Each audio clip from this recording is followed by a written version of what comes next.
नमस्कार दोस्तों, peak PCS के इस वीडियो में आप लोगों का स्वागत है। उम्मीद करते हैं सभी लोग बढ़िया होंगे। तो जैसा कि अपनी इंडियन पॉलिटी की सीरीज चल रही है, जिसमें हम लोगों ने पिछले 3-4 टॉपिक्स को जो है कवर किया था, उसी श्रृंखला में जो है इस वीडियो में हम लोग मूल अधिकारों को कवर करेंगे, है ना? क्योंकि ये जो है क्या है, सदाबहार समझ सकते हो, ऐसा टॉपिक है कि ये बिल्कुल सदाबहार है।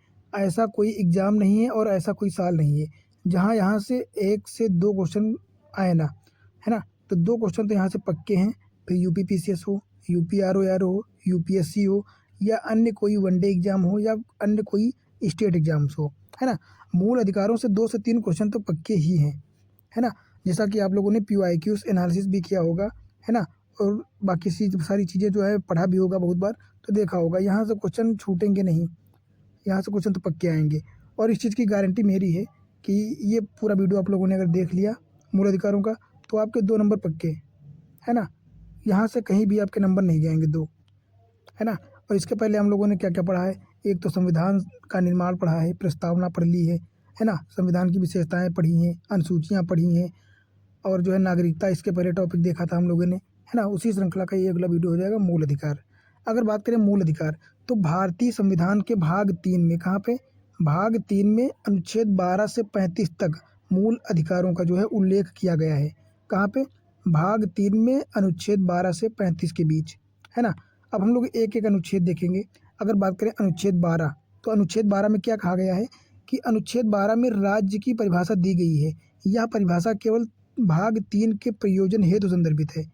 इस परिभाषा के अनुसार राज्य में निम्नलिखित चीज़ें शामिल होंगी। इनके कहने का मतलब ये है कि इस अनुच्छेद 12 में जो राज्य की परिभाषा दी गई है, या जिन जिन संस्थाओं को राज्य में शामिल किया गया है, उनको केवल भाग 3 के लिए ही यूज किया जा सकता है।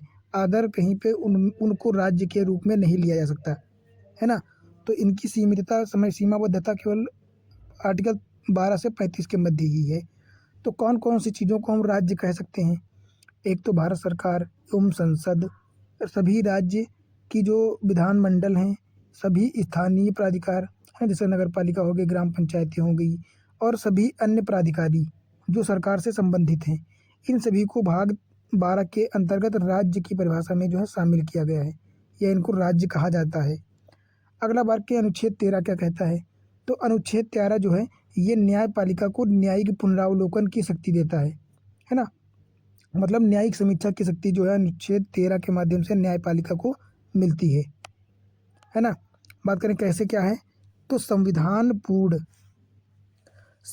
पूर्व विधियां तथा संविधानेतर विधियां उस मात्रा तक शून्य हो जाएंगी जिस मात्रा तक वे मूल अधिकारों के असंगत हैं। इनके कहने का मतलब ये है कि अगर कोई भी कानून, कोई भी नियम जो मूल अधिकारों के संगत नहीं है या मूल अधिकारों का उल्लंघन करेगा, उनको बिल्कुल शून्य कर दिया जाएगा, या उनकी वैल्यू बिल्कुल जीरो हो जाएगी, उनकी कोई मान्यता नहीं होगी, है ना? और अनुच्छेद 13(2) में कहा गया है, 13(2) में जो है प्रयुक्त किया गया विधि शब्द को। तो इसमें क्या कहा गया है? विधि में क्या क्या शामिल है? इसके अंतर्गत सभी अधिनियम, सभी अध्यादेश, आदेश, उपविधियां, नियम, विनियम, अधिसूचनाएं, रूढ़ियां, प्रथाएं आदि, इनमें से कोई भी ऐसी चीज जो मूल अधिकारों का उल्लंघन करेगा, शून्य हो जाएगा। फिर अनुच्छेद 13(4) में कहा गया है कि अनुच्छेद 13 की कोई बात अनुच्छेद 368 के तहत किए जाने वाले संविधान संशोधनों पर लागू नहीं होगी। मतलब अगर आर्टिकल 368 के तहत कोई संविधान संशोधन लागू किया जाता है, संविधान संशोधन किया जाता है, तो ऐसी स्थिति में अनुच्छेद 13 के अंतर्गत जो चीज़ें विधि में शामिल हैं, उनका उल्लंघन किया जाएगा। तो मतलब ऐसा नहीं है कि न्याय समीक्षा होगी। पर फिर क्या कहा गया है कि इसे 24वें संविधान संशोधन 1971 के माध्यम से जोड़ा गया था, अतः संविधान संशोधन अधिनियम को विधि नहीं माना जाएगा। इनके कहने का मतलब है कि संविधान संशोधन जो होगा उसको विधि या कानून नहीं माना जाएगा, है ना? फिर बात करें मूल अधिकारों को मोटे तौर पर 6 भागों में बांटा गया है ना? कौन कौन से हो जाएंगे? समानता का अधिकार, जो कि समता का अधिकार है, अनुच्छेद 14 से 18 के मध्य। स्वतंत्रता का अधिकार, अनुच्छेद 19 से 22। शोषण के विरुद्ध अधिकार का प्रावधान किया गया अनुच्छेद 23 और 24 में। धर्म की स्वतंत्रता का अधिकार दिया गया 25 से 28 के मध्य। संस्कृति और शिक्षा का अधिकार, अनुच्छेद 29-30। फिर संवैधानिक उपचारों का अधिकार, जो कि जो है आर्टिकल 32 में प्रावधानित किया गया है, इसका प्रयोग किया गया है ना? अब हम लोग एक एक करके देखेंगे। तो सबसे पहले देखेंगे हम लोग समता का अधिकार, अनुच्छेद 14, है ना? 14 से 18 जो कि समता का अधिकार दिया गया है, जिसमें हम लोग सबसे पहले देखेंगे अनुच्छेद 14। तो अनुच्छेद 14 में विधि का शासन, किसका, रूल ऑफ द लॉ, इस ये शब्द निहित किया गया है। यह संविधान का आधारभूत लक्षण भी है ना, विधि का शासन। बात करें अनुच्छेद 14 क्या कहता है, तो अनुच्छेद 14 में नैसर्गिक न्याय, जिसको नेचुरल जस्टिस कहते हैं, इसका सिद्धांत भी निहित है ना। अनुच्छेद 14 में व्यक्ति शब्द का प्रयोग किया गया है, जिसका अर्थ है कि भारत के राज्य क्षेत्र में रहने वाले प्रत्येक व्यक्ति, जिसमें राज्य का नागरिक भी शामिल है, विधिक व्यक्ति भी शामिल है ना, को विधि के समक्ष समानता का अधिकार दिया गया है। मतलब किसी के पास कोई किसी भी प्रकार का कोई विशेषाधिकार नहीं होगा, सरकार के समान या कानून के समान समक्ष जो है सभी समान हैं। लेकिन कुछ ऐसी स्थितियां होती हैं जहां पे समानता के अधिकार का उल्लंघन हो जाता है या अपवाद के रूप में शामिल होती हैं। तो वो कौन सी 4 चीज़ें हैं, एक तो विदेशी राजनयिकों को छूट प्रदान है। फिर अनुच्छेद 361 के तहत राष्ट्रपति व राज्यपाल को कुछ विशेषाधिकार प्राप्त हैं। अनुच्छेद 105 के तहत संसद तथा अनुच्छेद 194 के तहत राज्य विधानमंडल और आर्टिकल 361 का के तहत प्रेस को, इन लोगों को जो है कुछ अपवादों के रूप में इनको स्वतंत्रता दी गई है या कुछ विशेषाधिकार दिए गए हैं आम नागरिकों की अपेक्षा, है ना। फिर बात करते हैं अनुच्छेद 15। तो क्या कहता है अनुच्छेद 15 कि यह अनुच्छेद धर्म, मूलवंश, जाति, लिंग, जन्म स्थान, इनके आधार पर किसी भी विभेद का प्रतिषेध करता है ना। यह अधिकार केवल भारतीय नागरिकों को दिया गया है। यदि कोई विभेद इस अनुच्छेद में वर्णित आधारों से भिन्न किसी आधार पर किया गया है तो वह असंवैधानिक नहीं होगा। मतलब इसमें जो 5 चीज़ें बताई गई हैं, धर्म, मूलवंश, जाति, लिंग और जन्म स्थान, इनके अलावा किसी अन्य के माध्यम से अगर उल्लंघन किया जा रहा है तो वो इसमें शामिल नहीं होगा। केवल इनके आधार पर अगर उल्लंघन हो रहा है आपके अधिकारों का तो आप जो है सुप्रीम कोर्ट या हाई कोर्ट जा सकते हैं, है ना। फिर क्या किया गया है, असंवैधानिक नहीं होगा। फिर जैसे इस सूची में जन्म स्थान का वर्णन किया गया है, किंतु विभेद निवास स्थान के आधार पर हो तो अवैध नहीं होगा।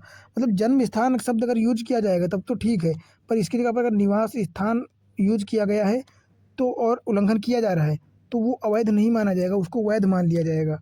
तो शब्दों का खेला है, देख सकते हैं आप लोग, है ना।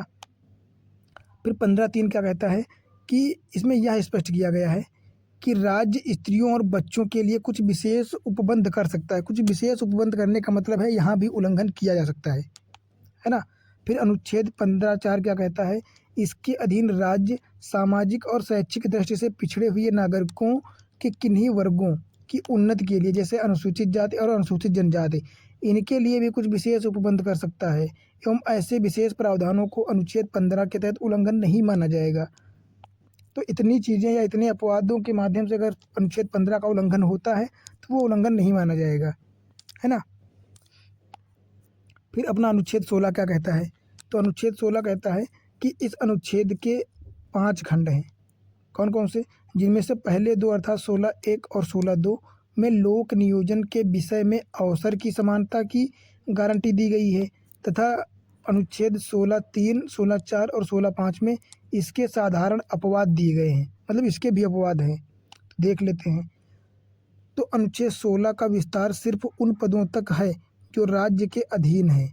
गैर सरकारी संस्थाओं या निजी क्षेत्र की कंपनियों द्वारा दिए जाने वाले पदों के संबंध में यह अधिकार लागू नहीं होता है। इनके कहने का मतलब ये है कि सरकारी जो संस्थाएं हैं, सरकारी जो पद हैं, वहाँ पर अनुच्छेद 16 के तहत अगर कोई उल्लंघन होता है तो आपकी समस्या का समाधान हो पाएगा।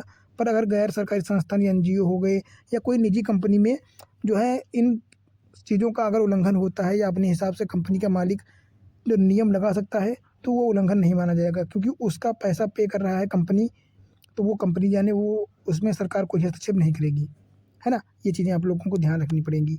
फिर क्या है, इंदिरा साहनी के मामले में यह अभिनिर्धारित किया गया कि आरक्षण की सीमा 50% से अधिक नहीं होगी, है ना, जो कि वर्तमान में क्रॉस भी हो गई है। तो सर्वोच्च न्यायालय ने अनुच्छेद 16(4) एवं 16(4) खा के तहत राज्य द्वारा आरक्षण प्रदान करने की शक्तियों पर कुछ सीमाएं भी निर्धारित की हैं। कौन कौन सी सीमाएं हैं कि आरक्षण की अधिकतम सीमा 50% तक होगी, इसको जो है क्रॉस नहीं किया जाएगा, वो भी मात्रात्मक सीमा निर्धारित की गई है। फिर क्रीमी लेयर का सिद्धांत दिया गया है जो कि गुणात्मक बहिष्कार का सिद्धांत है। पिछड़ेपन और प्रतिनिधित्व की अपर्याप्तता, समग्र प्रशासनिक दक्षता की आवश्यकता जो अनुच्छेद 335 के अनुपालन में हो। तो इतनी चीज़ों की बात की गई है। दूसरा, पिछड़े वर्गों की पहचान का न्यायिक पुनरावलोकन हो सकता है। ये भी ध्यान रखना कि पिछड़े वर्गों की पहचान के लिए न्यायिक पुनरावलोकन हो सकता है ना। फिर आ जाए अपना अनुच्छेद 17। तो अनुच्छेद 17 क्या कहता है कि 17 के द्वारा संविधान ने अभिव्यक्ति रूप से अस्पृश्यता के अंत की घोषणा की है। किसी को अस्पृश्य नहीं समझा जाएगा, है ना। अनुच्छेद 18 के तहत संविधान उपाधियों के दुरुपयोग को रोकने के लिए राज्य को उपाधियां प्रदान करने से प्रतिबंधित करता है ना। राज्य किसी भी प्रकार की कोई भी उपाधि प्रदान नहीं कर सकता। यह प्रतिबंध केवल राज्य के विरुद्ध है। अन्य सार्वजनिक संस्थाएं जैसे विश्वविद्यालय आदि अपने नेताओं या गुणीजनों का सम्मान करने के लिए उन्हें उपाधियां या सम्मान दे सकते हैं, जैसे डॉक्टर हो गया, ये सारी चीज़ें, है ना। राज्य को सेना या विधा संबंधी सम्मान देने से रोका नहीं जा सकता है। तो सेना में किसी प्रकार की सम्मान या उपाधि दी जाती है तो वो लीगल है, वो दिया जा सकता है, उसके रोका नहीं जा सकता, है ना। तो राज्य नहीं दे सकता अपनी तरफ से। ये सारी चीज़ें हैं इसमें। फिर अपना आता है स्वतंत्रता का अधिकार। स्वतंत्रता का अधिकार 19 से 22 के मध्य आता है ना। तो अनुच्छेद 19 क्या कहता है?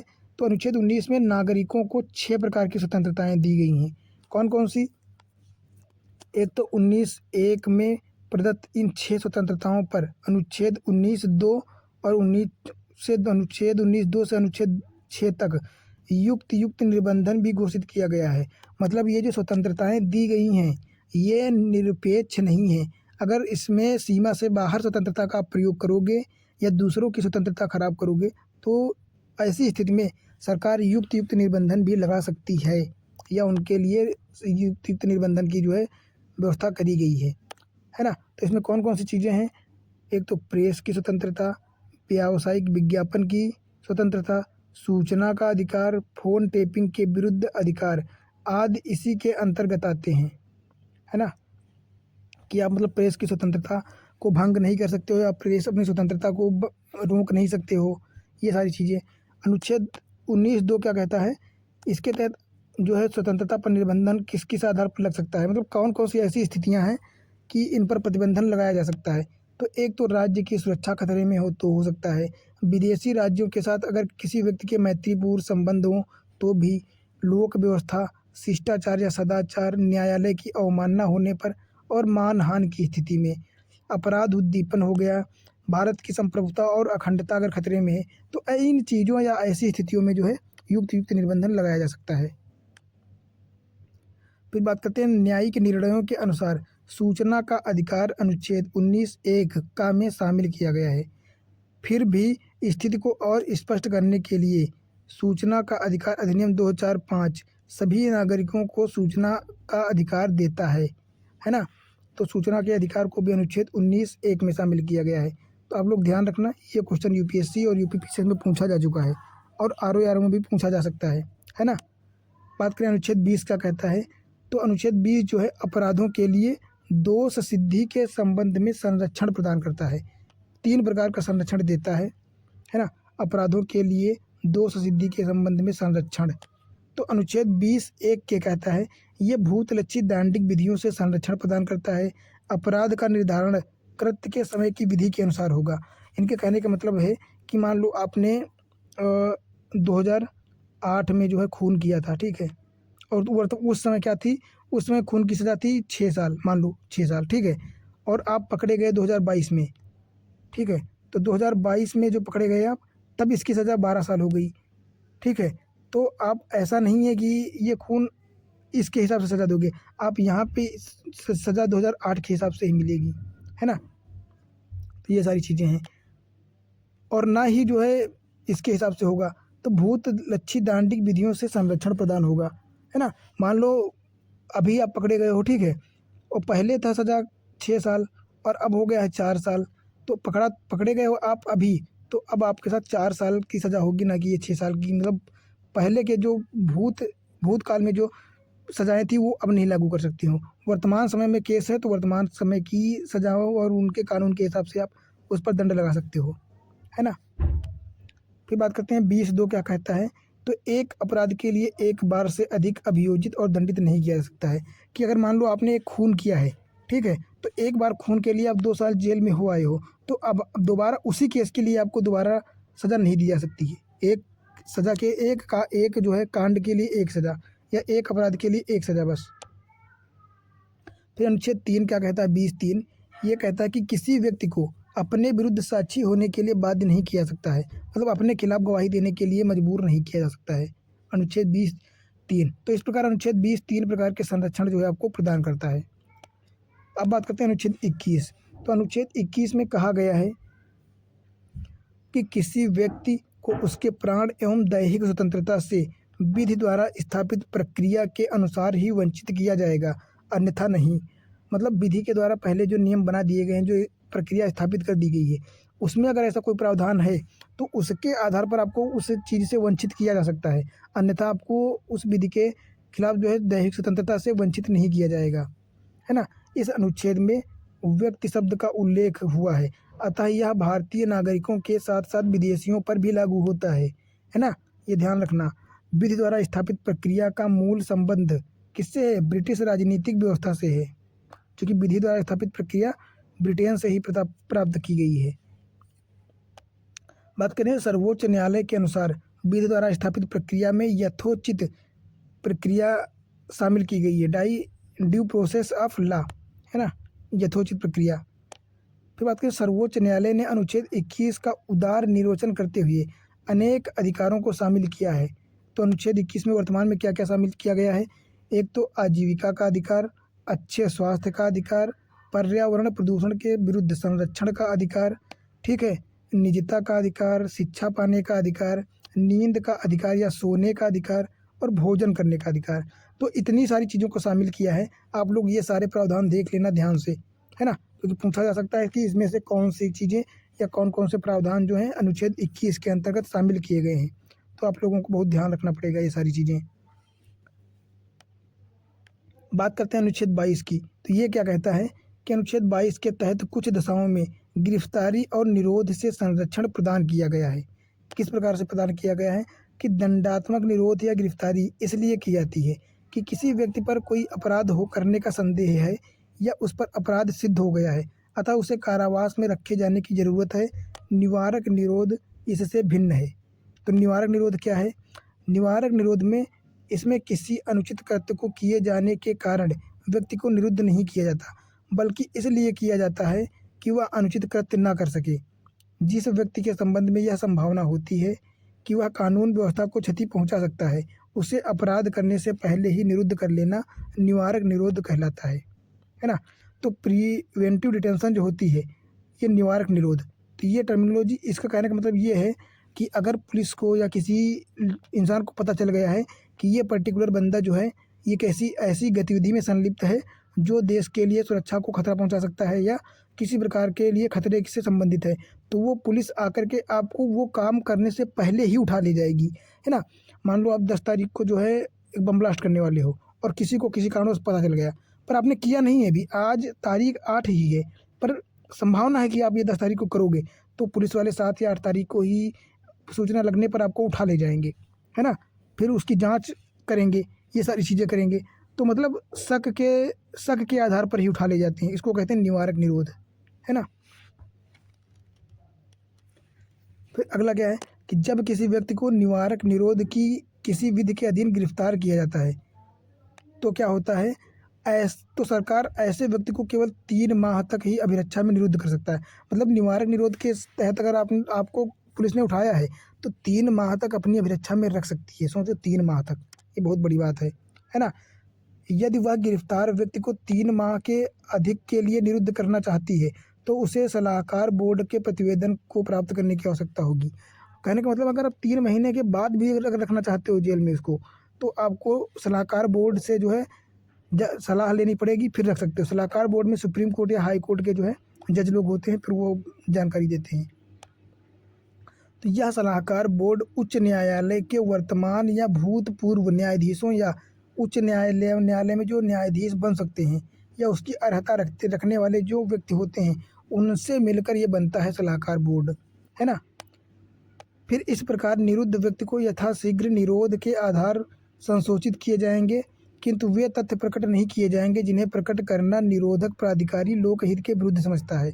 कुछ जानकारी जो देने लायक होगी तो वो दे दी जाएगी, बाकी नहीं दी जाएगी, है ना।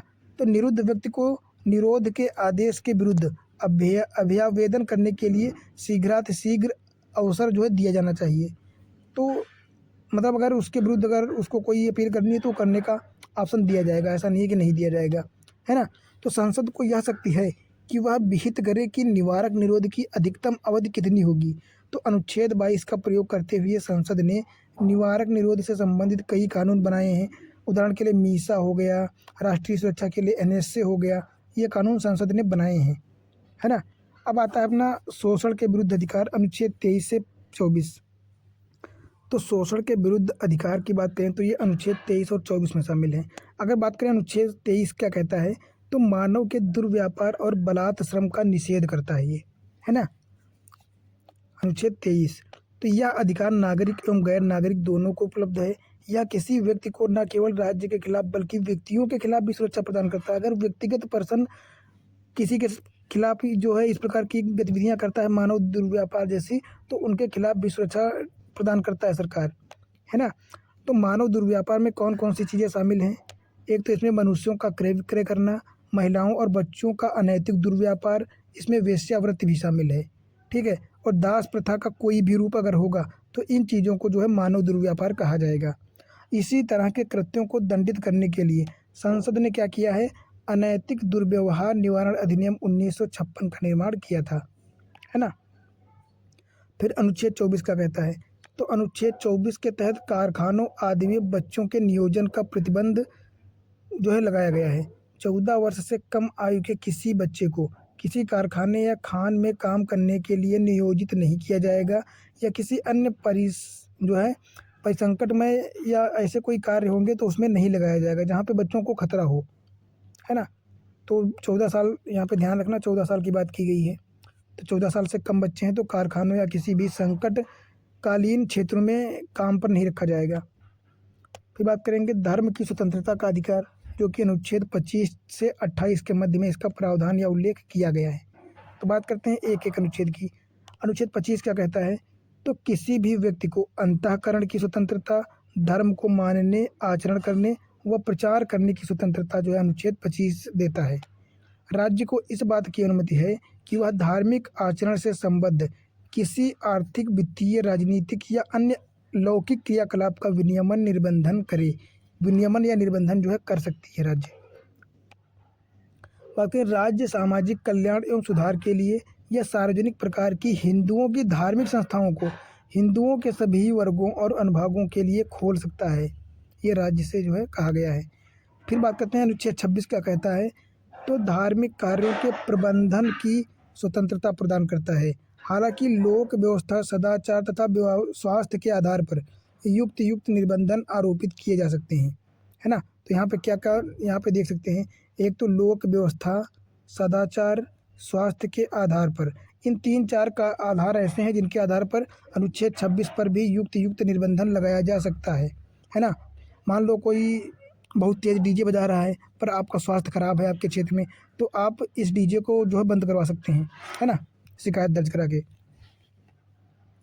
अगला बात करें अनुच्छेद 27 क्या कहता है, तो अनुच्छेद 27 के अनुसार किसी व्यक्ति को ऐसे करों का संदाय करने के लिए बाध्य नहीं किया जाएगा जिनके आगम किसी विशिष्ट धर्म या धार्मिक संप्रदाय की अभिवृद्धि या पोषण में व्यय करने के लिए विनिर्दिष्ट रूप से विनियोजित करने के लिए कहा जा रहा हो। मतलब धार्मिक रूप से किसी पर्टिकुलर संप्रदाय पर आप कोई जो है कर लगा नहीं सकते हो, ये अनुच्छेद 27 कहता है।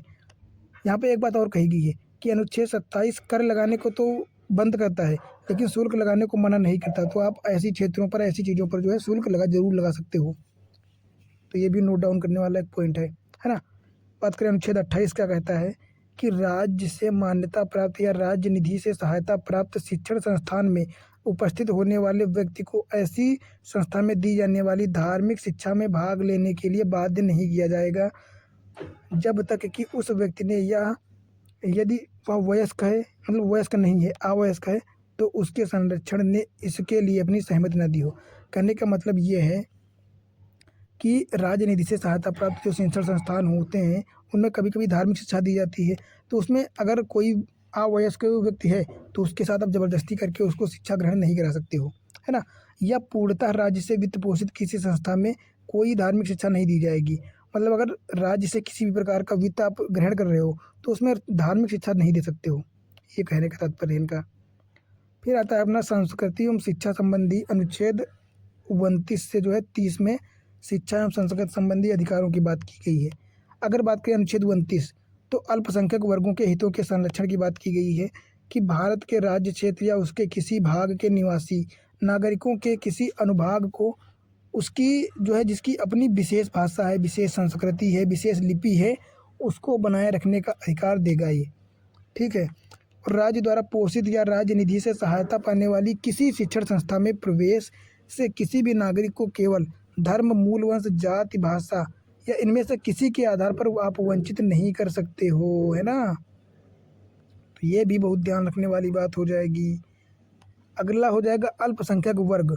शब्द एक सापेक्षिक शब्द या सापेक्ष शब्द है और उन भाषाई या धार्मिक समूहों को निर्देशित है जिनकी संख्या राज्य की कुल जनसंख्या के आधे से भी कम है। तो इसमें किस प्रकार के अल्पसंख्यकों की बात की गई है, तो भाषाई और धार्मिक दोनों अल्पसंख्यकों की बात की गई है। ये यूपीएससी में क्वेश्चन पूछा गया था 2 बार, वो भी, है ना। तो यहाँ पे ध्यान रखना, धार्मिक और भाषाई दोनों प्रकार के समूहों की बात, अल्पसंख्यक समूहों की बात की गई है, ना कि पर्टिकुलर एक। अगला अनुच्छेद 30 क्या कहता है कि शिक्षण संस्थाओं की स्थापना और प्रशासन करने का अल्पसंख्यक वर्गों का जो अधिकार है, ये अनुच्छेद 30 में बताया गया है। तो क्या है कि धर्म या भाषा पर आधारित सभी अल्पसंख्यक वर्गों को अपनी रुचि की शिक्षण संस्थाओं की स्थापना और प्रशासन करने का अधिकार दिया जाता है। राज्य द्वारा अल्पसंख्यक वर्ग की शिक्षण संस्था को किसी संपत्ति के अनिवार्य अर्जन के लिए निर्धारित क्षतिपूर्ति रकम से उनके लिए प्रत्याभूत अधिकार निर्बंधित या निराकृत नहीं होंगे। तो ये भी काफ़ी इम्पोर्टेंट पॉइंट हो जाता है ना। फिर राज्य अल्पसंख्यकों द्वारा प्रबंधित शिक्षण संस्थाओं को सहायता देने में विभेद नहीं करेगा। मतलब अल्पसंख्यकों के द्वारा जो प्रबंधित या उनके द्वारा मैनेज किए जाने वाले शिक्षण संस्थान हैं उनमें सरकार किसी भी प्रकार का मतभेद या भेदभाव नहीं करेगा, है ना। अब आ जाता है अपना सबसे इम्पोर्टेंट अधिकार जो है संवैधानिक उपचारों का अधिकार। तो क्या है इसमें कि संविधान ने मूल अधिकारों के प्रवर्तन के लिए रिटें निकालने की शक्ति सुप्रीम कोर्ट या हाई कोर्ट को दे दी है ना। जो कि हाई कोर्ट के लिए अनुच्छेद 226 और सुप्रीम कोर्ट के लिए अनुच्छेद 32 के माध्यम से रिट या जो है न्यायादेश जारी करने की शक्ति सुप्रीम कोर्ट और हाई कोर्ट को संविधान ने दी है ना। तो अनुच्छेद 32 क्या कहता है कि मूल अधिकारों के प्रवर्तन के लिए प्रत्याभूत उपचार प्रदान करता है, गारंटेड उपचार प्रदान करता है। यह उपचार का अधिकार भी एक मूल अधिकार है। मतलब अनुच्छेद 32 भी अपने आप में एक मूल अधिकार है क्योंकि यह भाग 3 में सम्मिलित है और सर्वोच्च न्यायालय को मूल अधिकारों का संरक्षक तथा प्रत्याभूतिकर्ता या भूतिदाता बनाया गया है। तो ये क्वेश्चन जो यूपी पीसीएस में कई बार पूछा गया है ना, कि सर्वोच्च जो है मूल अधिकारों का संरक्षक और प्रत्याभूतिदाता किसको बनाया गया है। तो यहाँ पे सुप्रीम कोर्ट हो जाएगा। ऑप्शन में क्या रख देते हैं, एक तरफ राष्ट्रपति रख देते हैं, सुप्रीम कोर्ट, हाई कोर्ट और संसद को रख देते हैं। तो उसमें ऑप्शन अपना क्या हो जाएगा, सुप्रीम कोर्ट, है ना। तो सर्वोच्च न्यायालय मूल अधिकारों के उल्लंघन के विरुद्ध संरक्षण प्राप्त करने के लिए दिए गए आवेदनों को तकनीकी आधार पर ग्रहण करने से मना नहीं कर सकता है। हाई कोर्ट मना कर सकता है पर सुप्रीम कोर्ट मना नहीं कर सकता है। ये पॉइंट नोट कर लेना, है ना, कि सुप्रीम कोर्ट जो है मना नहीं कर सकता है पर हाई कोर्ट अगर चाहे तो ये मना कर सकता है। बात करें सुप्रीम कोर्ट ने व्यवस्था दी है कि अनुच्छेद 32 द्वारा दी गई न्यायिक पुनरावलोकन की शक्ति संविधान के मूल ढांचे, बेसिक स्ट्रक्चर का हिस्सा है। भैया ध्यान रखो ये बात। अतः इसे संविधान संशोधन द्वारा भी नष्ट नहीं किया जा सकता है। कितना इंपॉर्टेंट पॉइंट है, आप समझ नहीं सकते हो इसको, है ना। तो ये मूल ढांचे का भाग है और इसको संविधान संशोधन के माध्यम से भी आप हटा नहीं सकते हो। अगर हटाओगे तो न्यायिक समीक्षा के माध्यम से सुप्रीम कोर्ट इसको क्या जीरो बना देगा, शून्य घोषित कर देगा, तो उसका कोई फ़ायदा नहीं होगा। तो सोच सकते हो अनुच्छेद 32 की पावर कितनी बड़ी है। सुप्रीम कोर्ट अनुच्छेद 32 तथा हाई कोर्ट जो है अनुच्छेद 226 के तहत रिट जारी कर सकता है। और ये 5 प्रकार की रिटें होती हैं। कौन कौन सी, एक तो बंदी प्रत्यक्षीकरण होता है जिसको हम लोग हेबियस कार्पस कहते हैं। परमादेश होता है ना। प्रतिषेध, उत्प्रेषण एवं अधिकार परीक्षा। अधिकार परीक्षा मतलब क्वो वारंटो, है ना। तो अगर बात करें रिटों की तो इनको हम लोग डिटेल में भी देखेंगे, पहले भी देख लेते हैं। तो अनुच्छेद 32(3) क्या कहता है, इसमें संसद को यह अधिकार दिया गया है कि वह किसी अन्य न्यायालय को भी इन रिटों को जारी करने का अधिकार दे सकती है। हालांकि संसद ने अभी तक ऐसा कोई कार्य नहीं किया है। कहने का मतलब ये है कि अनुच्छेद 32(3) संसद को यह शक्ति देता है कि संसद अगर चाहे तो सुप्रीम कोर्ट और हाई कोर्ट के अलावा जो डिस्ट्रिक्ट कोर्ट होते हैं या सेशन कोर्ट होते हैं उनको भी रिट जारी करने की शक्ति प्रदान कर सकता है। हालांकि अभी तक किया नहीं है इसने, है ना, पर कर सकता है अगर अपनी इच्छा अनुसार। अब हम लोग बात करेंगे रिटों की, है ना। रिटों के संबंध में जो है तो सुप्रीम कोर्ट की पावर की बात करते हैं। सुप्रीम कोर्ट की रिट अधिकारिता क्या है, तो सुप्रीम कोर्ट केवल मूल अधिकारों के लिए ही रिटें जारी कर सकता है। यहाँ पे ध्यान रखने वाली बात ये है कि सुप्रीम कोर्ट के पास पावर हाई कोर्ट की अपेक्षा कम है, क्योंकि सुप्रीम कोर्ट केवल मूल अधिकारों के लिए ही न्यायादेश या रिटें जारी कर सकता है, पर हाई कोर्ट जो है ये मूल अधिकार के अलावा सामान्य या कानूनी अधिकारों के लिए भी जारी कर सकता है ना। हाँ, पर ये बात करें रिट की पावर, तो रिट की जो पावर होती है वो सुप्रीम कोर्ट की ही ज़्यादा होती है, पर क्षेत्र हाई कोर्ट के पास ज़्यादा होता है। तो किसी भी व्यक्ति या सरकार के विरुद्ध रिट जारी करने की शक्ति सुप्रीम कोर्ट को है। रिट न्याय क्षेत्र को नकार नहीं सकता। कहने का मतलब ये है कि अगर मूल अधिकारों से संबंधित कोई रिट जारी करना है तो सुप्रीम कोर्ट के पास ऐसी पावर नहीं है कि वो मना कर दे या नकार दे, उसको करना ही पड़ेगा। पर यहाँ पे हाई कोर्ट की बात करें, उच्च न्यायालय की बात करें, तो ये जो है नकार सकता है, ये मना कर सकता है, ये अपनी मर्जी का मालिक है। ये अगर चाहे तो रिट जारी करे, ना चाहे तो ना करे, है ना। तो ये सिर्फ अपने राज्य के व्यक्ति या राज्य के भीतर क्षेत्र। कहने का मतलब ये है कि हाई कोर्ट जो रिट जारी करेगा वो एक राज्य के भीतर ही जारी करेगा, पर सुप्रीम कोर्ट पूरे भारत के लिए रिट जारी कर सकता है, किसी भी व्यक्ति के लिए। तो ये भी ध्यान देने वाली एक बढ़िया बात है ना। अब हम लोग बात करेंगे जारी करने वाली रिटें निम्नलिखित हैं। कौन कौन सी रिटें हैं, एक तो हो जाएगा बंदी प्रत्यक्षीकरण। बंदी प्रत्यक्षीकरण को अंग्रेजी में क्या कहते हैं, हेबियस कार्पस कहते हैं, है ना, हेबस कार्पस कहते हैं। तो क्या है हेबियस कार्पस, एक लैटिन शब्द, कैसा लैटिन शब्द जिसका शाब्दिक अर्थ होता है शरीर प्राप्त करना। क्या होता है, शरीर प्राप्त करना। तो यह रिट एक आदेश के रूप में है जिसमें उस व्यक्ति को जिसने किसी अन्य व्यक्ति को निरुद्ध किया है यह आदेश दिया जाता है कि वह उसे न्यायालय के समक्ष उपस्थित करे, जिससे न्यायालय यह जान सके कि क्यों निरुद्ध किया गया है, और यदि बंदी रखने का वैधिक औचित्य नहीं है तो उसे मुक्त किया जाए। इसके कहने का मतलब ये है कि सुप्रीम कोर्ट या हाई कोर्ट किसी भी व्यक्ति से जिसने किसी अन्य व्यक्ति को जो है अपने पास बंधक बना के रखा है उसको छोड़ने के लिए कहता है कि उसको कोर्ट में लेके आओ और बताओ कि उसको क्यों तुमने बंदी बना के रखा है, और अगर आपके पास लीगल अधिकार नहीं है तो उसको तुरंत छोड़ो। ये कहने का मतलब है ये। अगर बात करें यह रिट किसके खिलाफ जारी की जा सकती है, तो यह सार्वजनिक प्राधिकरण हो या प्राइवेट प्राधिकरण, दोनों के खिलाफ जारी करी जा सकती है। और अनुच्छेद 352 के तहत आपातकाल में भी यह रिट निलंबित नहीं हो सकती है। मतलब अगर आपातकाल लगा है 352 के तहत राष्ट्रीय आपातकाल, ऐसी स्थिति में भी बंदी प्रत्यक्षीकरण हमेशा लागू की जा सकती है, ये प्रतिबंधित नहीं होती है या यह निलंबित नहीं की जा सकती है।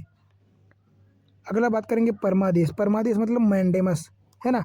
तो इसका शब्द आर्थिक शब्द होता है, शाब्दिक अर्थ होता है हम आदेश देते हैं। परमादेश मतलब हम आदेश देते हैं। यह उपचार न्यायालय के विवेकाधीन है ना। तो परमादेश जो है न्यायालय पर डिपेंड करता है वो देना चाहे या ना देना चाहे। तो इसमें जिस लोक प्राधिकारी को यह संबोधित होता है उससे यह अपेक्षा की जाती है कि वह उस सार्वजनिक कर्तव्य को करे जिसे करने से उसने इनकार कर दिया है और जो किसी अन्य पर्याप्त विधिक उपचार के बिना कराया नहीं जा सकता है। तो इसके कहने का मतलब ये है कि परमादेश ऐसे प्राधिकारी या ऐसे अधिकारी के लिए जारी की जाती है जो किसी कार्य को करने से मना कर रहा है और वो कार्य उसके अलावा कोई और कर नहीं सकता है, तो उससे कहा जाता है कि इस कार्य को तुम पूरा करो ताकि जो काम बंद है वो हो चालू हो, है ना। बात करें प्रतिषेध। प्रतिषेध मतलब प्रोहिबिशन। तो प्रतिषेध का मतलब सीधा सा मतलब होता है रोकना, किसी कार्य को बंद करने से, रोकने से। तो इसे सुप्रीम कोर्ट या हाई कोर्ट द्वारा अपने अधीनस्थ न्यायालयों या निकायों को अपने न्याय क्षेत्र की अधिकारिता से बाहर कुछ कार्यों को रोकने के लिए दिया जाता है ना। इसके कहने का मतलब ये है कि कभी कभी कुछ कोर्ट होते हैं, जैसे हाई कोर्ट हो गया या उसके नीचे डिस्ट्रिक्ट कोर्ट हो गए, तो वो अपने अधिकार क्षेत्र से बाहर जाकर निर्णय दे देते हैं। तो ऐसे में उससे ऊपर की संस्था, जैसे डिस्ट्रिक्ट कोर्ट है तो उसके लिए हाई कोर्ट, और हाई कोर्ट है तो उसके लिए सुप्रीम कोर्ट प्रतिषेध जारी करके कहता है कि प्लीज़ आप ये काम मत करो, ये आपके न्याय अधिकार से क्षेत्र से बाहर है, तो उसको रोकता है कार्य करने के लिए, है ना। तो इस रिट का उद्देश्य यह होता है कि अधीनस्थ न्यायालय अपनी अधिकारिता सीमा में रहें, अपने क्षेत्र के अंदर रहें, है ना। तो प्रतिषेध और परमादेश, दो रिटों में अंतर क्या होता है? प्रतिषेध जो होता है, प्रतिषेध रिट कुछ करने से रोकती है, मतलब अधिकार क्षेत्र के बाहर कोई कार्य कर रहे हो तो रोकती है। पर परमादेश क्या है? परमादेश कहती है कि ये कार्य करो, किसी कार्य को करने से कहती है। तो प्रतिषेध और परमादेश में अंतर क्या है? परमादेश कार्य को करने को कहती है और प्रतिषेध कार्य को करने से रोकती है। अब आता है अपना सर्टियरी, है ना, उत्प्रेषण। उत्प्रेषण का अर्थ होता है प्रमाणित होना या सूचना देना। इसे किसी वरिष्ठ न्यायालय द्वारा अधीनस्थ न्यायालय या न्यायिक निकायों को तब जारी किया जाता है जब इस बात का संशय होता है कि न्यायालय ने अपनी अधिकारिता से बाहर जाकर निर्णय दे दिया है या प्राकृतिक न्याय के सिद्धांत के विरुद्ध है, मतलब अपने अधिकार क्षेत्र से बाहर निर्णय इन्होंने भी दे दिया है। तब बात करें परमादेश, न्यायिक अधिकारियों और प्रशासनिक अधिकारियों, इसमें न्यायिक अधिकारियों और प्रशासनिक अधिकारियों दोनों के विरुद्ध जारी किया जा सकता है। जबकि प्रतिषेध और उत्प्रेषण है तो ये केवल न्यायिक प्राधिकारियों के विरुद्ध जारी की जा सकती हैं। तो ये दोनों पॉइंट भी आप ध्यान से पढ़ लेना थोड़ा सा, है ना, इम्पोर्टेंट है काफ़ी। बात करें अधिकार प्रच्छा क्वो वारंटो, तो इसका शाब्दिक अर्थ होता है किसी प्राधिकृत वारंट के द्वारा, मतलब किसी प्राधिकृत या वारंट के द्वारा। इसे न्यायालय द्वारा किसी व्यक्ति के सार्वजनिक कार्यालय में अपने पद के दावे की जांच के लिए किया जाता है, अतः वह किसी व्यक्ति द्वारा लोक कार्यालय के अवैध अधिकार को रोकता है ना। इसे मंत्रित्व कार्यालय या निजी कार्यालय के खिलाफ जारी नहीं किया जा सकता। को वारंटों का मतलब ये है कि कभी कभी घूस देकर कोई अधिकारी बन जाता है, या किसी के पास डिग्री नहीं होती, फर्जी डिग्री बनवा के किसी अधिकारी के रूप में बन जाता है। तो और अगर सुप्रीम कोर्ट या हाई कोर्ट में किसी को पता चल जाता है तो आप शिकायत दर्ज करा करके सुप्रीम कोर्ट उनसे पूछता है कि आप इस अधिकार या इस पद पर बैठे हो, किस अधिकार से बैठे हो? आपके पास डिग्री है, आपने पेपर एंट्रेंस एग्जाम निकाला है, आपने पेपर क्रैक किया है, अब बस ऐसे ही घूस दे के आ गए हो? अगर उसके पास सारे प्रूफ हैं, लीगली रूप में बना है तो ठीक है, और अगर इलीगल रूप में बना है तो उसको उस पद से हटा दिया जाता है ना। तो ये होता है इसका मतलब, है ना। तो इस प्रकार अपनी पांचों जो है रिटे या न्यायाधीश हो जाते हैं। इनको आप लोग फिर से एक बार देख लेना और नोट डाउन कर लेना, है ना। ये काफ़ी इंपॉर्टेंट है, क्वेश्चन कभी कभी यहाँ से पूछ लिया जाता है। तो अनुच्छेद 32(3) की बात करें तो संसद सर्वोच्च न्यायालय को दी गई शक्तियों पर बिना प्रतिकूल प्रभाव डाले चाहे तो अनुच्छेद 32(2) में दी गई शक्तियों में से किन्हीं या सभी शक्तियों का विस्तार किसी अन्य न्यायालय को कर सकता है। मतलब संसद जो है अनुच्छेद 32(3) सुप्रीम संसद को यह पावर देती है कि अन्य न्यायालयों तक इस शक्तियों का, रिटों का, न्यायाधीशों का जो है क्षेत्र बढ़ा सकते हैं या उनको प्रदान कर सकती है। रिटें जो है जारी करने की शक्ति दे सकती हैं। यहाँ किसी अन्य न्यायालय से अर्थात उच्च न्यायालयों से भिन्न अन्य न्यायालय, चूँकि सुप्रीम कोर्ट और हाई कोर्ट के पास तो पावर है ना, उनके अन्य न्यायालयों के लिए जो है दे सकते हैं। बात करें अनुच्छेद 32(4), तो अनुच्छेद 32(4) क्या कहता है कि आर्टिकल 352 के तहत आपातकाल उद्घोषणा के दौरान राष्ट्रपति अनुच्छेद 359 में दी गई शक्ति का प्रयोग करते हुए अनुच्छेद 32 के तहत मिले अधिकारों को निलंबित कर सकता है। मतलब अगर भारतीय राष्ट्रीय आपातकाल अनुच्छेद 352 के तहत अनुच्छेद 359 द्वारा शक्ति का प्रयोग करते हुए लगाया गया है राष्ट्रीय आपातकाल, तो अनुच्छेद 32 को निलंबित किया जा सकता है ना। फिर बात करते हैं अनुच्छेद 33 की। तो अनुच्छेद 33 क्या कहता है? इसके तहत संसद सशस्त्र बलों, पुलिस, खुफिया ब्यूरो, दूरसंचार प्रणाली में नियोजित व्यक्तियों को उनके कर्तव्यों का उचित पालन सुनिश्चित करने और उनमें अनुशासन बनाए रखने के लिए उनके मूल अधिकारों से वंचित कर सकता है या युक्त प्रतिबंध लगा सकता है। मतलब सशस्त्र बल, पुलिस, खुफिया ब्यूरो और दूरसंचार, इसमें लगे लोगों के मूल अधिकारों को अनुच्छेद 33 के तहत संसद जो है निलंबित कर सकती है जब चाहे तब। तो ये भी काफ़ी इम्पोर्टेंट है। अनुच्छेद 34 के तहत जब किसी सब क्षेत्र में सेना विधि या जिसको मार्शल लॉ कहते हैं, सैन्य शासन प्रवृत्त हो तो मूल अधिकारों पर निर्बंधन लगाया जा सकता है। अनुच्छेद 34 कहता है कि मार्शल लॉ या सैन्य शासन की स्थिति में अनुच्छेद 34 के तहत मौलिक अधिकारों को निलंबित किया जा सकता है। फिर अनुच्छेद 35 क्या कहता है? तो अनुच्छेद 35 के तहत संसद को यह शक्ति है कि वह मूल अधिकारों को प्रभावी बनाने के लिए दंड विहित करे और इसके लिए कानून बनाए। यह अधिकार राज्य विधानमंडलों के पास नहीं है, केवल संसद के पास ही है ना, कि अगर कोई मूल अधिकारों का जो है उल्लंघन करता है तो उसके लिए सजा या दंड का प्रावधान किया जाए। ऐसा कार्य कौन कर सकता है? तो केवल संसद कर सकती है, ना कि राज्य विधानमंडल, है ना। तो इस प्रकार जो है अपने मूल अधिकार सारे कंप्लीट हो गए हैं, है ना। कहाँ से कहाँ तक? अनुच्छेद 12 से लेकर 35 तक सारे जो है कंप्लीट हो गए हैं, है ना। तो अनुच्छेद 12 से लेकर 35 तक अपने जो हैं मूल अधिकार हैं। तो इन सारे मूल अधिकारों के बारे में हम लोगों ने डिटेल्ड में एक एक पॉइंट देख लिया है, अपवाद से लेकर निर्बंधन तक सारी चीज़ें देख ली हैं, है ना। उम्मीद करते हैं वीडियो आप लोगों को अच्छा लगा होगा और इसमें जो हमने बातें की है वो आप लोगों को समझ में अच्छे से आई होंगी। तो प्लीज़ वीडियो को लाइक कर दीजिए, चैनल को सब्सक्राइब कर दीजिए और दोस्तों के साथ शेयर कर दीजिए ताकि ज़्यादा से ज़्यादा लोगों को जानकारी प्राप्त हो सके, है ना। और उम्मीद करते हैं आप लोगों से कमेंट करके बताया कीजिए कि कैसा लगा वीडियो आप लोगों को, है ना, ताकि मेरा भी मोटिवेशन बढ़ सके। बाकी मूल अधिकारों वाला टॉपिक तो कंप्लीट हो गया है ना। और यहाँ से आपके 2 नंबर पक्के हो गए हैं एकदम 100% श्योर, है ना, 100% श्योर। और ये मजाक की बात नहीं है। बाकी मिलते हैं अगले टॉपिक में जो है DPSP, है ना, directive principle and fundamental rights जो है फंडामेंटल ड्यूटीज़ देखेंगे हम लोग अगली वीडियो में। तो मिलते हैं फिर अगली वीडियो में जो है अगले टॉपिक के साथ।